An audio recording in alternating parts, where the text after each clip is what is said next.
Om Sai Namo Namaha. Shri Sai Namo Namaha. Jaya Jaya Sai Namo Namaha. Sadguru Sai Namo Namaha. Chapter 15. In this chapter, we will be seeing about Naradiya Kirtan Padati, where Padati means ritual or procedure. Mr. Cholkar's sugarless tea and 2 lizards. The readers may remember that mention was made in the 6th chapter regarding the Ram Navami festival in Shirdi.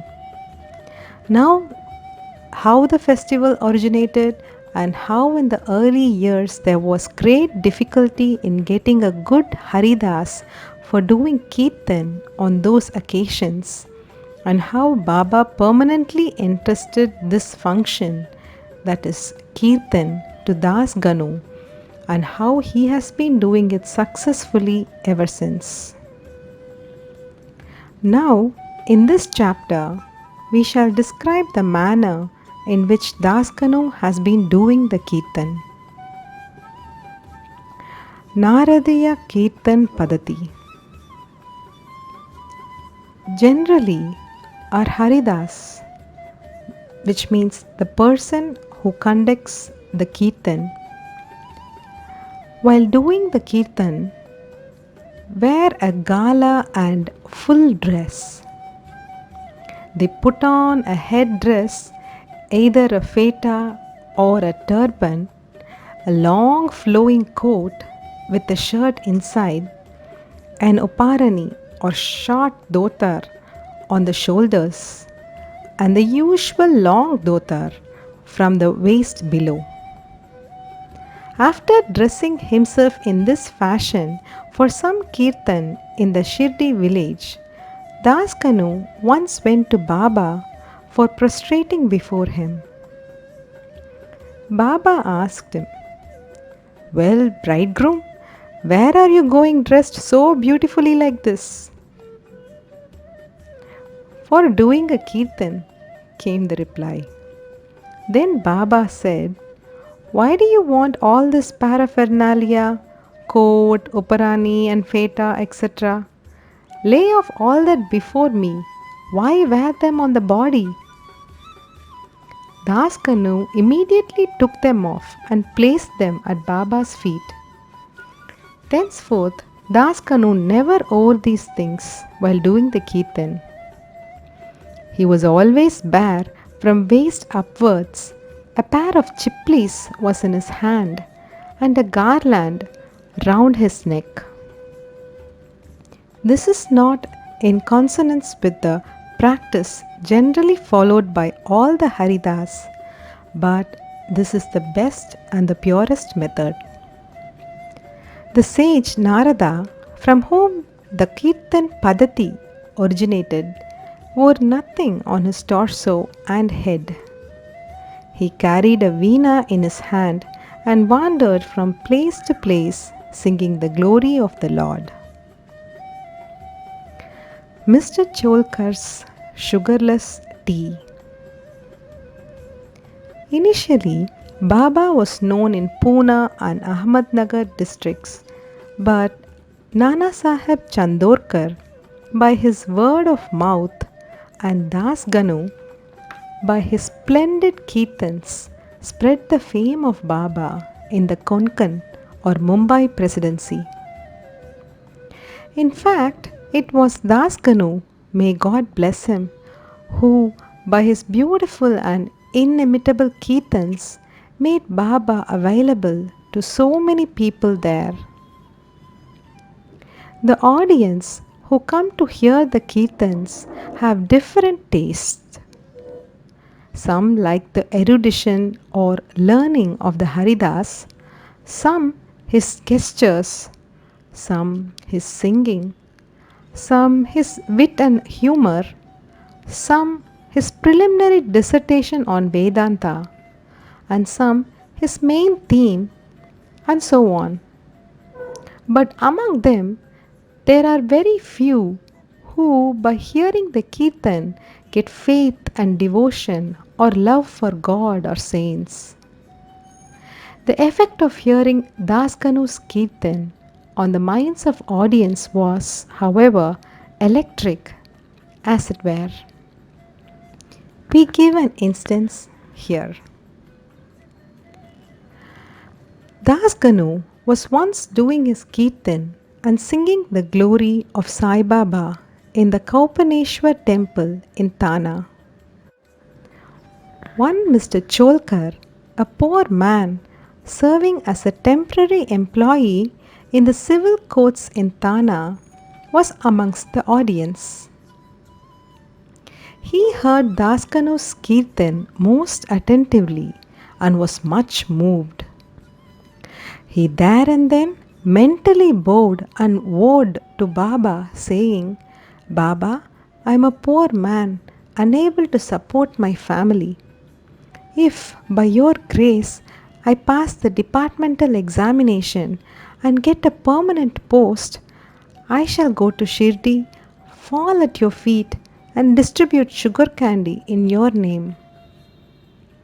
As luck would have it, Mr. Cholkar did pass the examination and did get the permanent post, and now it remained for him to fulfill his vow, the sooner the better. Mr. Cholkar was a poor man with a large family to support, and he could not afford to pay for the expenses of a Shirdi trip.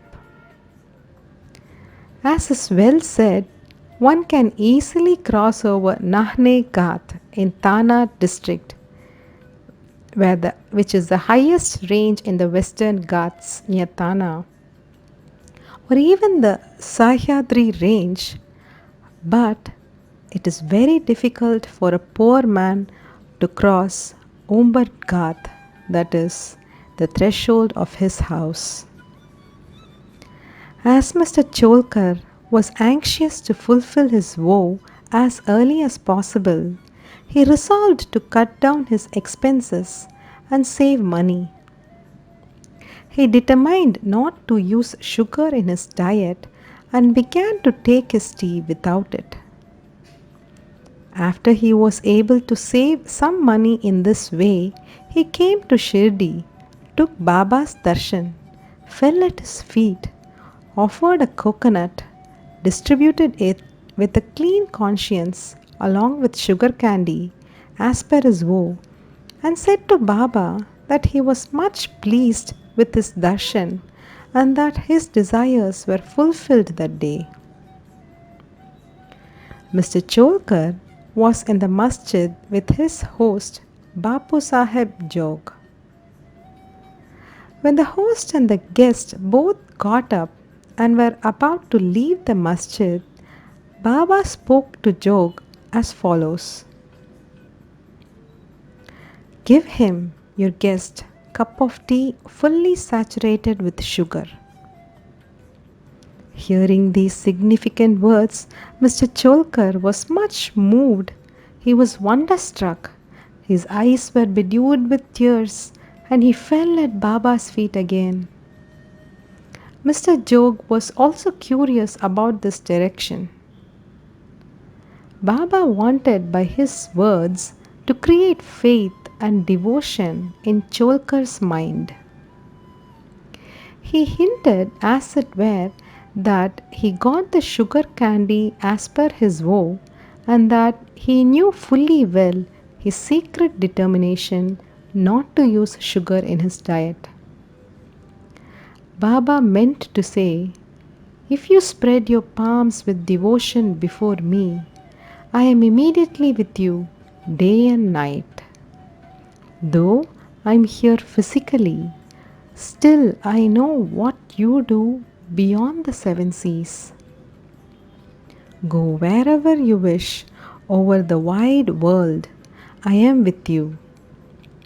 My abode is in your heart, and I am within you. Always worship me, who is seated in your heart as well in the hearts of all beings. Blessed and fortunate indeed is he who knows me thus. What a beautiful and important lesson Baba had thus imparted to Mr. Cholkar. Two lizards. Now we close this chapter with the story of two little lizards. Once, Baba was sitting in the masjid. A devotee sat in front of him when a lizard tick-ticked. Out of curiosity, the devotee asked Baba whether this tick-ticking of the lizard signified anything good or was it a bad omen. Baba said that the lizard was overjoyed as her sister from Aurangabad was coming to see her. The devotee sat silent, not making out the meaning of Baba's words. Immediately, a gentleman from Aurangabad came on horseback to see Baba. He wanted to proceed further, but his horse would not go as it was hungry and wanted grams. He took out a bag of grams from his shoulders to bring grams and dashed it on the ground to remove dirt. A lizard came out from there and, in the presence of all, climbed up the wall. Baba asked the questioner devotee to mark her well. She at once went strutting to her sister. Both sisters met each other after a long time, kissed and embraced each other, whirled round and danced with love. Where is Shirdi and where is Aurangabad for the lizard? How should the man on horseback come there from Aurangabad with the lizard? And how should Baba make the prophecy of the meeting of the two sisters? All this is really very wonderful and proves the omniscience, the all-knowing nature of Baba. Postscript. He who respectfully reads this chapter or studies it daily will get all his miseries removed by the grace of the Sadguru Sai Baba. Bow to Shri Sai. Peace be to all. Om